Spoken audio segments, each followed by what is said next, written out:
Everyone thinks they're perfect. Teachers praise them. Students admire them.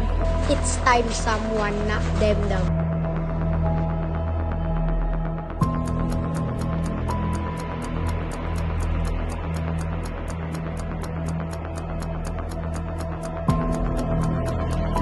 People could die.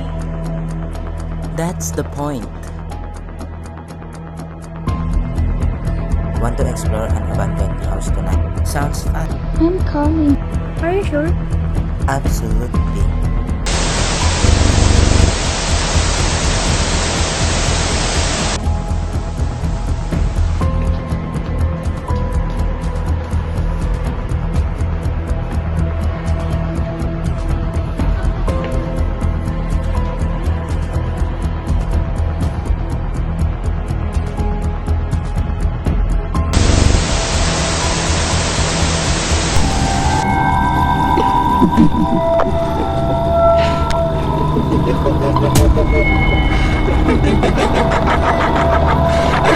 Ito.